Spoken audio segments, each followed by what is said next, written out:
बहुत पुराने वक्तों की बात है, जब दुनिया सादा थी, लोग कम बोलते मगर सच बोलते थे। न शहर की भीड़ थी, न धुएं से आसमान धुंधला होता था। ऐसे ही परसुकून इलाके में एक छोटा सा गांव आबाद था, जिसका नाम नूरपुर था। नूरपुर में लोग खेती बाड़ी, लकड़ियां काटने और मुख्तलिफ छोटे मोटे पेशों से अपनी रोजी कमाते थे। इसी गांव में दो दोस्त रहा करते थे। एक का नाम सईद था, दूसरे का नाम नौमान था। दोनों के घरों की छतें कच्ची थीं, कपड़े फटे पुराने थे, पर दिल साफ और नेक सीरत थे। सईद नरम मिजाज, खामोश तबीयत और बड़ा दिल इंसान था, जबकि नौमान तेज जुबान, कुछ खुद गर्ज मगर चालाक समझा जाता था। दोनों बचपन के दोस्त थे, बचपन से साथ काम करते, साथ हंसते, साथ रोते। वो दोनों सुबह सवेरे जंगल चले जाते थे और लकड़ियां काटते थे, और फिर उन्हीं लकड़ियों को बाजार में बेचते थे, जिससे उनकी रोजी रोटी लगती थी। एक दरख्त के साए तले बैठकर सादी सी रोटी और पानी उनका जश्न होता था। दिन खत्म होता तो दोनों थकन में डूबे, मगर दिल के हल्के अपने छोटे घरों को लौटते। वक्त गुजरता गया, मगर वक्त हमेशा एक जैसा नहीं रहता। एक दिन एक ताजिर दूर दराज के रास्तों से गुजरता हुआ इस परसुकून गांव में आ पहुंचा। वो लकड़ियों का कारोबार करता था, और उस वक्त उसे बड़ी मिकदार में लकड़ियों की जरूरत थी। उसने गांव के मुख्तलिफ लोगों को ये काम सौंपा कि वो जंगल से लकड़ियां काट कर लाएं। सब ने अपनी बिसात के मुताबिक मेहनत की, मगर उन सब में सईद और नौमान ने नमाया कारकर्दगी दिखाई। दोनों ने न सिर्फ दिन रात एक किया, बल्कि मिलजुल कर काम करते हुए मेहनत, लगन और ईमानदारी की एक रोशन मिसाल कायम की। उनकी कोशिशें देखकर ताजिर भी बहुत मुतासिर हुआ। आखिरकार जब अदायगी का वक्त आया, तो ताजिर ने उन्हें मुआहदे के मुताबिक 100 अशरफियां दी। बस यहीं से दरार पड़ी। नौमान ने कहा, सईद, मैंने ज्यादा वजन उठाया, ज्यादा दरख्त काटे, लिहाजा ज्यादा हिस्सा मेरा बनता है। सईद ने हैरत से कहा, नौमान, हमने सब कुछ बराबर किया। अगर कुछ ज्यादा किया भी तो हम दोस्त हैं, बराबर तकसीम होनी चाहिए। नौमान का लहजा सख्त होता गया। रफ्ता रफ्ता बात इतनी बिगड़ी कि मामूली इख्तलाफ एक बड़े झगड़े में तब्दील हो गया। दिलों में रंजिशें बढ़ने लगीं, अल्फज में तलखी दर आई, और बात इतनी आगे निकल गई कि दोनों फरीक मजबूर होकर गांव के बुजुर्ग और मुअज्जज हकीम अब्दुल अलीम के पास जा पहुंचे। हकीम अब्दुल अलीम महज एक हकीम नहीं थे, बल्कि वो इल्म, तजुर्बे और बसारत की चलती फिरती मिसाल थे। उनकी शोहरत सिर्फ बीमारियों के इलाज तक महदूद न थी, बल्कि वो फैसलों में इंसाफ, गुफ्तगू में नरमी और सोच में गहराई रखने वाले शख्स थे। गांव के लोग उन्हें एक तबीब से बढ़कर एक दाना, एक रहनुमा, बल्कि यूं कहिए कि चराग ए हिकमत मानते थे। उनके आस्थाने को लोग अदालत समझते, और उनकी जबान से निकले हुए फैसले को हर्फ आखिर तसव्वुर करते थे। इसीलिए जब बात बिगड़ गई, तो दोनों यही समझे कि अगर किसी के पास से मसले का सच्चा हल निकल सकता है, तो वो सिर्फ हकीम अब्दुल अलीम ही हैं। और वो दोनों हकीम अब्दुल अलीम के पास पहुंच गए। हकीम अब्दुल अलीम ने दोनों की बात सुनी। दोनों अपने दावे पर अड़े थे। दोनों कह रहे थे कि ज्यादा हिस्सा उनका है। दोनों एक दूसरे को कम मेहनती साबित करने पर तुले थे। हकीम ने गहरी सांस ली, बोले, मेरे पास कोई गवाह नहीं, न कोई मीजान की दिलों की नीयत को तोलूं, मगर मैं तुम दोनों की बात सुनकर कुछ न कुछ जानने की कोशिश जरूर करूंगा। वो खामोश हो गया। फिर उसने अपने खादिम को आवाज दी और कहा, खजाने से 100 अशरफियां और मंगवाओ। जब खादिम अशरफियां लाया, तो हकीम ने उन दोनों को बराबर बांट दी, 50 सईद को, 50 नौमान को। दोनों ने अशरफियां पकड़ी और वहां से चले गए। उसने सोचा, जाहिर में तो इंसाफ हो गया, मगर मेरे दिल ने गवाही नहीं दी। झूठ अगर बेनकाब न हुआ, तो एक नया फसाद जन्म लेगा, और अगर मैं हक को न पहचान सका, तो मैं खुद भी गुनहगार ठहरूंगा। यही सोचकर हकीम ने दिल में इरादा किया, मैं सच तक पहुंचूंगा, चाहे कुछ भी करना पड़े। महीने गुजर गए। वक़्त के साथ सब कुछ मामूल पर आ गया। मगर फिर एक दिन सुबह के वक़्त सईद गम और गुस्से में हकीम के दर पर आया। चेहरा परेशान, आवाज़ बेकाबू। हकीम साहब, मेरे साथ धोखा हुआ है। कुछ दिन पहले मैंने नौमान को 10 अशरफियां कर्ज दी थीं। उसने वादा किया था वापस करेगा, मगर अब वो इनकार कर रहा है। आप ही इंसाफ करें। हकीम ने संजीदगी से बात सुनी। फौरन खादिम को भेजा कि नौमान को बुलाया जाए। नौमान आया, मगर बात उल्टी कर दी। ये झूठ है हकीम साहब, असल में मैंने इसे कर्ज दिया था। अब ये चालाकी से मुझे झूठा साबित कर रहा है। खुद अशरफियां लेना चाहता है जो इसकी नहीं। हकीम ने दोनों को गौर से देखा, फिर खामोशी इख्तियार कर ली। दिल में सोचता रहा, पहला झगड़ा भी अधूरा लगा था, और ये दूसरा तो और भी पेचीदा है। अगर मैंने जल्दी की, तो शायद सच फिर छुप जाएगा।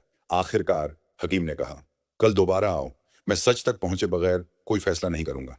और उस रात हकीम ने अपना लिबास बदला, चेहरा छुपाया, और एक नई हिकमत अमली पर अमल किया। वो जो आगे जाकर एक सच को बेनकाब करेगी और दोस्ती, दियानत और खुदगर्जी के दरमियान फर्क को नुमायां करेगी। उस रात नूरपुर के गांव पर चांदनी का हल्का सा पर्दा था। हवा में ठंडक और दरख्तों के पत्तों में हल्की सी सरसराहट। लेकिन हकीम के कमरे में चिराग की लौ तेज जल रही थी, जैसे किसी ने उसके सीने में एक फैसला भड़का दिया हो। हकीम ने अपने खादिम को करीब बुलाकर आहिस्ता कहा, कल सुबह सबसे पहले बाजार जाओ और लोगों को यह खबर दो कि एक ताजिर आया है जो लकड़ियां खरीदना चाहता है और बहुत ज्यादा कीमत देगा, मगर शर्त यह है कि लकड़ियां सिर्फ 2 आदमी मिलकर पहुंचा सकते हैं। खादिम हैरान हुआ मगर सवाल न किया। हकीम के इशारे पर उसने अगले दिन यह खबर फैला दी। सुबह सवेरे ये खबर नौमान और सईद दोनों के कानों तक पहुंची। दोनों को लगा कि यह मौका बेहतरीन है, मगर चूंकि शर्त थी कि लकड़ियां 2 आदमी मिलकर पहुंचाएंगे, इसलिए दोनों ने सोचा कि यह मौका एक दूसरे के बिना मुमकिन नहीं। यूं कई दिन बाद वो दोबारा साथ जंगल की तरफ निकले। रास्ते में दोनों खामोश थे, मगर दिलों में अलग अलग मंसूबे चल रहे थे। सईद सोच रहा था, शायद अब पुरानी बातें भुलाकर हम फिर दोस्त बन जाएं। नौमन के दिल में ख्याल था, मैं मौका देखकर ज्यादा हिस्सा ले लूंगा। जंगल में वो दिन भर मेहनत करते रहे। शाम तक लकड़ियों का ढेर तैयार हो गया। वापसी पर दोनों ने मिलकर लकड़ियां हकीम के दरवाजे पर रख दी, क्योंकि यही वो जगह थी जहां ताजिर मिलने वाला था। हकीम बाहर आया।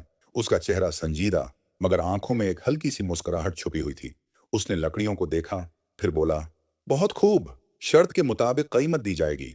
फिर हकीम ने खादिम को इशारा किया, जिसने एक छोटा सा थैला लाकर उनके सामने रखा। थैले में 90 अशर्फियां थीं, मगर हकीम ने कुछ कहे बगैर थैला मेज पर रख दिया और कहा, मैं अंदर जा रहा हूं, तुम दोनों तय कर लो कि तकसीम कैसे होगी। हकीम अंदर चला गया, मगर पर्दे के पीछे से वो सब देखता रहा। ये उसकी आजमाइश थी, ताकि सच खुद जाहिर हो जाए। नौमान ने थैला उठाया और कहा, हम दोनों ने मेहनत की, मगर लकड़ियां बांधने, उठाने और बेचने का ज्यादा काम मैंने किया, इसलिए 60 अशर्फियां मेरी और 30 तुम्हारी। सईद का चेहरा बुझ गया, मगर उसने कहा, नौमान, ये बात ठीक नहीं। हमने शर्त के मुताबिक बराबर मेहनत की। अगर तुम ज्यादा ले लोगे तो ये नाइंसाफी होगी। नौमान हंसकर बोला, जिंदगी में जो तेज है वही जीतता है। तुम चाहो तो मानो, वरना मैं सारी अशर्फियां ले जाऊंगा। ये सुनकर सईद ने खामोशी इख्तियार कर ली। उसके दिल को चोट लगी, मगर वो चुप रहा। ये सब देखकर हकीम बाहर आया। उसने नौमान की आंखों में देखा और आहिस्ता कहा, नौमान, तुमने न सिर्फ आज बल्कि पिछली बार भी झूठ बोला था। जब तुम्हारे और सईद के दरमियान 100 अशर्फियों का झगड़ा हुआ था, मैंने तुम्हें आजमाया था, और आज तुमने खुद अपने किरदार का पर्दाफाश कर दिया। नौमान चौंक गया। क्या ये सब आपने जानबूझकर किया था? हकीम ने सख्त लहजे में कहा, हाँ, मैंने ये ताजिर की कहानी बनाकर तुम्हारा इम्तिहान लिया। सच और झूठ का फर्क सिर्फ बातों से नहीं, बल्कि अमल से सामने आता है। और तुमने अपने अमल से साबित कर दिया कि लालच तुम्हारी रगों में खून से भी तेज दौड़ता है। उसके बाद हकीम ने यह फैसला सुनाया कि नौमान को इस गांव से निकाल दिया जाए। फिर हकीम ने थैला सईद को देकर कहा, यह तुम्हारी मेहनत का सिला है, और याद रखो, सच देर से जीतता है, मगर हारता कभी नहीं। नौमान का चेहरा जर्द पड़ गया। वो वहां से खामोशी से चला गया, और गांव के लोग कई दिन तक इस किस्से को दोहराते रहे। ये वाकया नूरपुर में एक मिसाल बन गया कि दोस्ती एतबार से चलती है और एतबार दियानत से। नौमान के जाने के बाद गांव में कई दिनों तक उसका चर्चा होता रहा। कुछ लोग हैरान थे कि वो शख्स जो कभी सईद का सबसे करीबी दोस्त था, इतना खुदगर्ज कैसे हो गया। कुछ ने कहा कि लालच इंसान को अंधा कर देता है, और जब आंखों पर पर्दा पड़ जाए तो रिश्ते भी धुंधला जाते हैं। सईद ने वो अशर्फियां अपने पास रखने के बजाय गांव के गरीबों में बांट दी। जब किसी ने पूछा कि तुमने अपना हिस्सा क्यों नहीं रखा, तो उसने मुस्कुराकर कहा, मेरा असल हिस्सा ये है कि मेरा ज़मीर मुतमिन है। दौलत चंद दिनों की खुशी देती है, मगर दिल का सुकून जिंदगी भर साथ रहता है। एक शाम हकीम अब्दुल अलीम गांव के चौक में बैठा था। चंद बच्चे उसके गिर्द खेल रहे थे और कुछ बुजुर्ग उसके पास बैठे गपशप कर रहे थे। उसी वक्त एक थका हुआ, बिखरे बालों वाला शख्स आहिस्ता आहिस्ता करीब आया। ये नौमान था, मगर उसका गुरूर और तकब्बुर कहीं खो गया था। वो हकीम के कदमों में बैठ गया और कहा, मैंने सब खो दिया है, दोस्त, इज्जत और अपना आप। अगर मुमकिन हो तो मुझे एक मौका और दे दो, ताकि मैं सब ठीक कर सकूं। हकीम ने उसकी तरफ गौर से देखा। मौका तो हर इंसान को मिलता है, नौमान, मगर याद रखो, टूटी हुई दीवार दोबारा खड़ी हो सकती है, लेकिन उस पर दरार का निशान हमेशा रहता है। अब तुम पर है कि तुम वो निशान मिट्टी से छुपाते हो या अपने अच्छे अमल से। कुछ दिन बाद गांव के लोग हैरान हुए कि नौमान गरीबों की मदद करने लगा, खेतों में मजदूरी करने लगा और हर काम में ईमानदारी दिखाने लगा। आहिस्ता आहिस्ता लोगों के दिलों में उसके लिए नरम गोशा पैदा हुआ। मगर सईद के साथ उसकी पुरानी दोस्ती कभी वापस ना आ सकी। गांव के बुजुर्ग अक्सर ये कहानी सुनाते और कहते, याद रखो, एतबार शीशे की तरह है, एक बार टूट जाए तो जुड़ तो सकता है, मगर पहले जैसा कभी नहीं रहता। अगर आपको आज की हमारी ये कहानी अच्छी लगी हो तो वीडियो को लाइक और चैनल को सब्सक्राइब जरूर करें और कमेंट में अपनी राय जरूर दीजिए।